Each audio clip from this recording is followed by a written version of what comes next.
going to have enough money saved or enough experience gained or enough confidence built. If you wait for all of that, you will wait forever. And forever is a long time to waste on fear. I am permitting you right now to start before you are ready. I am permitting you to be messy and imperfect and uncertain. I am permitting you to figure it out as you go, because action creates clarity, movement creates momentum, and waiting creates nothing but regret. The best time to start was 10 years ago. The second best time is today. Stop looking at the calendar, waiting for some magical date when everything will align. The stars are never going to be in the perfect position. The universe is not going to send you a sign that says now is the time. You have to decide that now is the time. You have to create your own perfect moment by taking action in an imperfect world. If you are comfortable right now, you are not growing. Growth happens when you stretch yourself beyond what feels easy. I have been homeless. I have slept in my car. I have eaten out of a bucket at a rest stop. But I never stopped believing that my situation was temporary and my dream was permanent. You cannot be afraid to struggle. Comfort is the enemy of progress. Comfort tells you to stay where you are. Comfort tells you to play it safe. Comfort tells you that what you have is good enough. But good enough is the enemy of great. And you were not put on this earth to be good enough. You were put here to be exceptional. I remember when I was at my lowest point. I had nothing. I mean, absolutely nothing. No money, no home, no clear path forward. But I had my dream, and I held on to that dream like it was the last thing keeping me alive. Because in many ways it was. That dream gave me a reason to keep going when everything around me said quit. The problem with most people is that they want the success without the struggle. They want the reward without the risk. They want the testimony without the test. But it does not work that way. You have to go through something to get to something. You have to be willing to suffer for what you want. Every successful person you admire has a story of discomfort. They have a chapter in their life when things were hard, when they did not know how they were going to make it, when they questioned everything, but they pushed through. They embraced the discomfort instead of running from it. They understood that the struggle was shaping them. When you feel uncomfortable, that is a sign that you are on the right track. That resistance you feel is growth trying to happen. It is your potential trying to expand beyond its current limitations. Do not avoid that feeling. Lean into it. Let it transform you into who you are meant to become. The comfort zone is a beautiful place, but nothing ever grows there. You have to be willing to leave what is familiar and step into the unknown. You have to be willing to trade temporary comfort for permanent success. You have to be willing to sweat and cry and struggle and doubt and keep going anyway. I wish somebody had told me this earlier. No magic person is coming to rescue you from your circumstances. There is no fairy godmother. There is no lottery ticket with your name on it. The person who is going to change your life is staring at you in the mirror every single morning. You have to become your own hero. For too long, I waited for someone to discover me. I waited for someone to see my potential and elevate me. I waited for a mentor to take me under their wing. I waited for an investor to fund my dreams. I waited and waited and waited. And you know what happened? Nothing. Nothing happened until I decided to save myself. This is not about being arrogant or thinking you do not need help. Of course you need help. Of course you need support. But the initiative has to come from you. The first step has to be yours.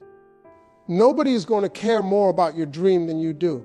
Nobody is going to work harder for your success than you will. When you finally accept that you are responsible for your own life, everything changes. You stop blaming other people. You stop making excuses. You stop waiting for permission. You start taking ownership of your situation and your future. You become the hero of your own story instead of a supporting character in someone else's. I see too many people waiting for their boss to promote them, waiting for their spouse to support them, waiting for the government to help them, waiting for the economy to favor them. But while they are waiting, their dreams are dying. While they are waiting, their potential is wasting away. While they are waiting, life is passing them by. The rescue you have been praying for is you. The answer you have been seeking is you. The opportunity you have been waiting for is you. You have everything you need inside of you to change your life. You just have to access it. You just have to believe in it. You just have to use it. So stop looking out the window, waiting for somebody to show up. Walk over to that mirror and look yourself in the eyes. Tell yourself that you are going to be the one to make it happen. Tell yourself that you are done waiting for rescue. Tell yourself that starting today, you are taking full responsibility for where you are and where you are going. Now I am not going to sit here and pretend that I did this all by myself. I have a relationship with God that has carried me through the darkest nights of my life. When I couldn't see the way forward, my faith was my flashlight. You have to believe in something bigger than yourself. You have to trust that there is a plan, even when the plan makes no sense. There were moments in my journey when logic said give up. The numbers did not add up. The circumstances did not favor me. The evidence suggested that I should quit. But faith does not operate on evidence. Faith operates on trust. Faith operates on a knowing that goes beyond what you can see and prove. I am not here to preach to you or tell you what to believe. That is between you and your Creator. But I am here to tell you that you need something to hold on to when everything else falls apart. You need an anchor when the storms come. And the storms will come. That is not a possibility. That is a guarantee. When I was sleeping in my car, my faith told me it was temporary. When I was struggling to pay my bills, my faith told me abundance was coming. When people laughed at my dreams, my faith told me they would be watching me on television one day. Faith gave me the ability to see my future before it became my reality. You cannot do this thing alone. You cannot carry the weight of your dreams on your own shoulders. You need supernatural strength for a supernatural vision. You need to tap into something greater than your own limited power and understanding. You need faith. Every morning I pray. Every night I pray. I do not just pray when things are bad. I pray when things are good. I stay connected to my source because I know that without that connection, I am nothing. My talent did not get me here. My faith did. My hustle did not sustain me. My faith did. If your faith is weak right now, I understand. Life has a way of testing what you believe. Disappointment has a way of shaking your foundation. But do not let go. Do not give up on faith just because faith has not given you what you wanted yet. The timing is not yours to control. Your job is to believe and keep moving. Every single person who told me I would never make it, every person who laughed at my dreams, every person who said I was too old or too broke or too uneducated, they did me a favor. They fueled me. You have to learn to use doubt as motivation. When somebody says you cannot do it, let that be the gasoline that powers your engine. I keep a mental list of everyone who counted me out, not because I am bitter, not because I want revenge, because their doubt reminds me of why I cannot quit. Their disbelief pushes me when my own belief is running low. They gave me something to prove, and proving people wrong is one of the sweetest feelings in the world. You see, haters have a purpose in your story. They are not accidents or obstacles. They are catalysts. They are part of the equation. Without resistance, there is no strength. Without opposition, there is no victory. You need something to push against to move forward. The problem is that most people let haters stop them instead of fueling them. They take the criticism personally. They internalize the doubt. They start believing the negative words that others speak over them. But those words only have power if you give them power. You get to choose what you do with that energy. I remember specific conversations where people told me I would never be successful. I remember the looks on their faces. I remember the tone of their voices. And I use those memories as motivation every single day. When I want to sleep in, I think about what they said. When I want to give up, I hear their doubts. And I get back to work. Your haters are watching you closer than your fans are. They are waiting for you to fail. They are hoping you prove them right. So every time you succeed, Every time you make progress, every time you level up, you are giving them exactly what they did not want. Your success is the ultimate response to their hate. So the next time somebody doubts you, thank them. Not out loud, but in your heart. Thank them for adding fuel to your fire. Thank them for giving you a chip to put on your shoulder. Thank them for underestimating you, because that underestimation is going to make your success story even more powerful. At some point, you have to leap. You can stand on the edge of the cliff forever talking about what you are going to do.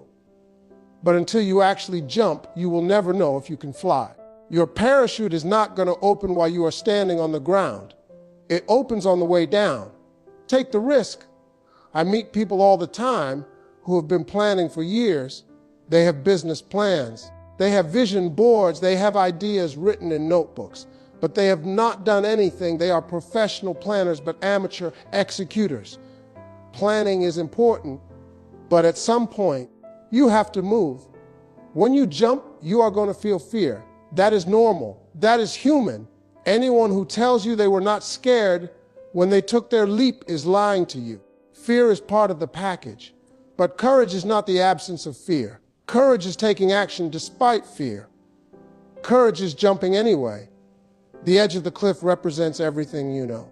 It represents your comfort zone. It represents your current reality. And yes, it feels safe standing there. But safe is not where your destiny lies. Safe is not where your purpose unfolds. Safe is not where your potential gets realized. You have to leave safety behind. When I took my jump, I had no guarantee it was going to work out.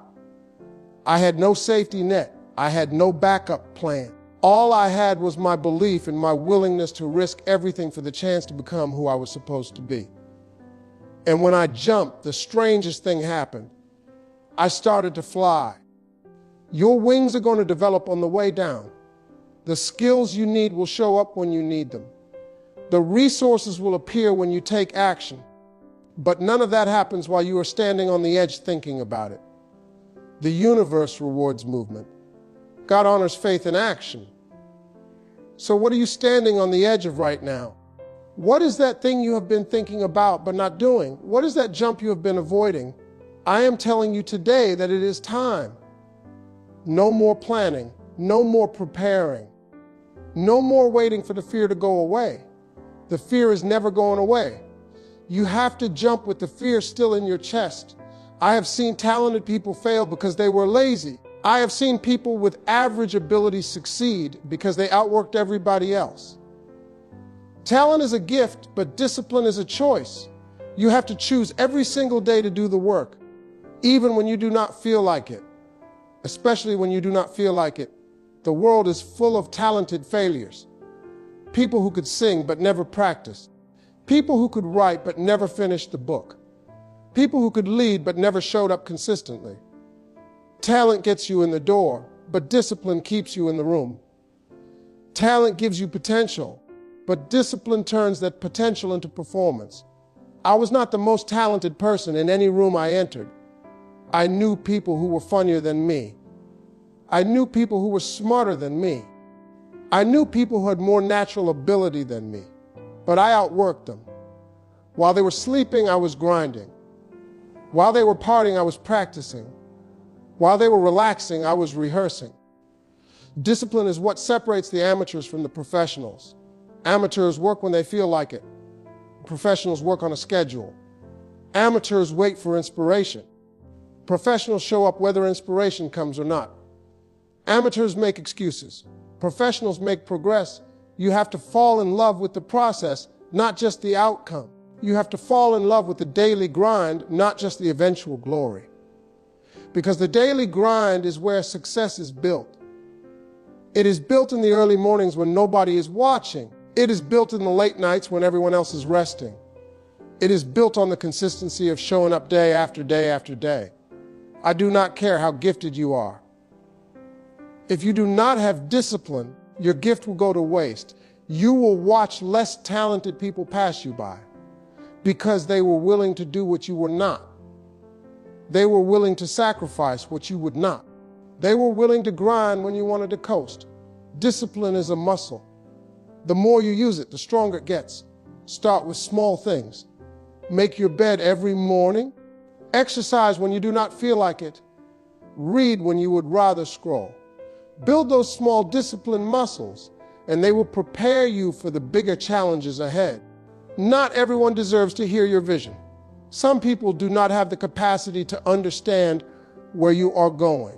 They will project their fears and limitations onto you. Share your dreams with people who dream like you. Share your goals with people who have goals. Protect your vision from small minds. I learned this lesson the hard way. I used to tell everybody what I was going to do. I was excited. I wanted to share. I wanted people to be happy for me. But what I got was doubt. What I got was discouragement. What I got was people telling me all the reasons why it would never work. And it started to affect my belief. Your dream is like a seed, and seeds need the right environment to grow. If you plant a seed in contaminated soil, it will not sprout. If you expose a new idea to negative people, it will die before it has a chance to develop. You have to be selective about who gets access to your vision. Not everyone can handle where you are going. Some people are too small-minded to comprehend your big ideas. Some people are too afraid to support something they would never do themselves. Some people are too jealous to celebrate your ambition. And when you share your dreams with these people, they poison your belief. Find a small circle of people who believe in you. Find people who have dreams of their own. Find people who will encourage you when you doubt yourself. Find people who will hold you accountable without tearing you down. These are the only people who should know what you are building. Move in silence. Let your results make the noise. You do not need applause along the way. You do not need validation from the crowd. You need focus and execution. Save the announcement for when you have something to announce. Let them see the finished product instead of the early sketches. There is power in keeping your vision close. There is strength in working quietly. There is wisdom in protecting what is still developing. Your dream is fragile in the beginning. It needs time to grow roots before it can withstand the storms of other people's opinions. I failed so many times I lost count. But every failure taught me something. Every setback set me up for something greater. You cannot be afraid to fail. Failure is not the opposite of success. It is part of success. It is the tuition you pay for the education that prepares you for your breakthrough. I used to be terrified of failure. I thought if I failed, it meant I was not good enough. I thought failure was a final verdict on my potential. I thought one failure could end everything, but I was wrong. Failure is not the end. Failure is feedback. Failure is data. Failure is a lesson disguised as a loss. Every successful person has a collection of failures they do not talk about in their highlight reel. They failed before they succeeded. They fell before they climbed. They lost before they won. Failure is not the exception for successful people. It is the prerequisite. When you fail at something, you have two choices. You can let it defeat you, or you can let it educate you. You can see it as evidence that you should quit, or you can see it as information that helps you improve. The failure means nothing by itself. What matters is what you do with it. I failed so many times in the comedy clubs that I lost track. I bombed on stage. I forgot my lines. I had audiences who did not laugh at a single joke. But every bomb taught me something. Every silence showed me what did not work. Every failure made me better my craft. The most expensive education is the one you pay for by staying afraid of failure. When you avoid failure, you avoid growth. When you play it safe, you play it small. When you refuse to risk, you refuse to rise. The tuition of failure is worth every painful lesson. So go out there and fail faster. Fail forward, fail with purpose. Try something new and mess it up. Start something and watch it fall apart. Because every failure brings you closer to the success that is meant for you. You are not